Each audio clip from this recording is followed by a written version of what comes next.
Hey guys, so I'm looking the exact same as I did in my previous video, my sort of haul video and exciting news video. Basically, I am going to be doing, it's another hairstyle tutorial. I have been getting a few comments lately from people inquiring positively and not so positively about why I do tutorials but I never do them on myself. So the reason for that being is purely and simply because it is 100 times easier, but also it is 100 times clearer for you guys to see what I'm doing without trying to complicate things with loads of hands sort of going on. So for me personally, I find it a lot easier to do my hairstyles on mannequins for viewing purposes. So this is sort of a bolder look than I would normally wear, but I would definitely wear this hairstyle on a night out. All I've done to this hairstyle to make it more unique is pair it with some earrings, some blue eyeliner and a red lip. That is all you need to do. Of course there are 100 different ways you can have your makeup and the likes of that, but that is just my take on this hairstyle, so I hope you enjoyed it. Okay, so this is the tutorial for the French twist fake cornrow look. This is perfect for back to school, really sort of out there, definitely suitable for people who want to sort of stand out. So you want to start by parting your hair whatever way you want. I'm parting it on the left and I'm going back just to behind the ear, and I'm making a clean sort of section there, and I'm putting all the hair back into a ponytail. So for this hairstyle you need a rat tail comb or a comb with very sort of thin sharp ends that you can get precise and clean lines, and you need bobby pins and also some degree of a clip. I'm just using this sort of one here to keep the sections of hair from out of the way. So this is how you start. You want to start by smoothing all of the hair and work from the bottom upwards. So start at the ear until you reach the top section of hair where you originally split in half or sectioned off. So you can take your comb, pull it back, and this is going to be your first braid. And you want to pin the rest of the hair out of the way. Okay, so you want to take two very small sections at the front. And basically the technique to this is basically just twisting bits of hair.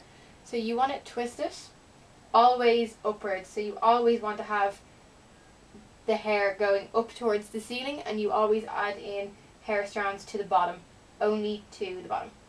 So you take a strand to the bottom and you twist it up towards the ceiling. And again.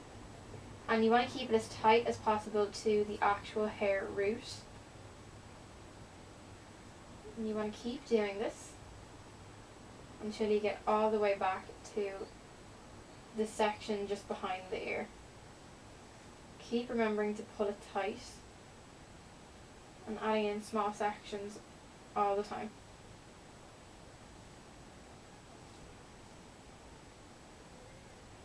This will work on any length hair, any texture hair. It's particularly good for people with maybe Caribbean or different textured hair that normal braids wouldn't work on.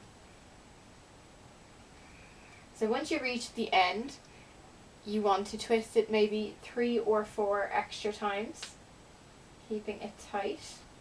And this is where your bobby pin comes in. You want to use durable bobby pins for this. So you want to separate them like this.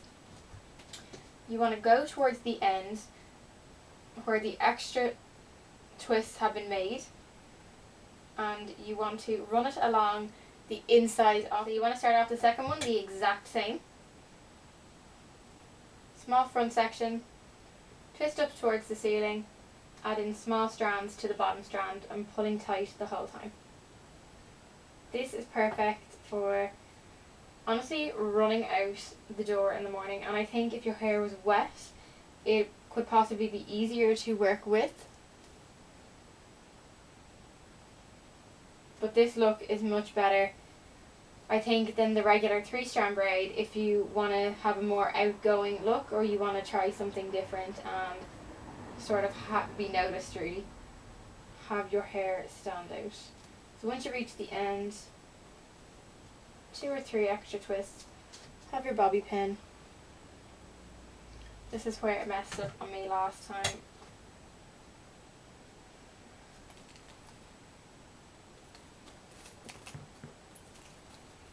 Can't find a bobby pin.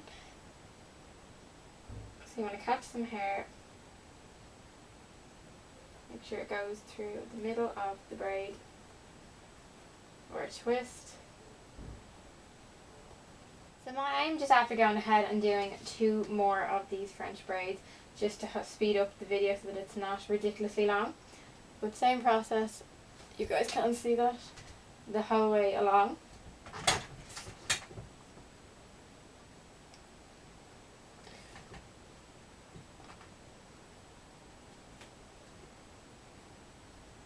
And like I said, you could probably put some wax or something in your hair if you wanted this to have a shinier finish, or if you wanted to add a different texture. Even hairspray would work. Or you could try it out on wet hair, like I said, and when you take out these twists, your hair will be extremely, I want to say wavy, but it could be that it's sort of twisted and crimped looking. So again, once you reach the back, an extra 2. I probably would reduce the number of twists that you do once you reach the end of this sort of back section behind the ear, because as I put the bobby pins in, I'm gathering up too much hair and not enough of the actual twist itself. So maybe just stick to 2. And at this point then you can put some hairspray to sleek everything down, keep everything in its place if you feel that your bobby pins are not secure enough. But it is totally up to yourself. So this is the finished look. The only difference with my hair that I showed you guys at the start was I did a serious amount of back combing up in this section and I kind of flipped it over. Thank you so much for watching. I hope you guys enjoyed this tutorial, and until the next time, bye.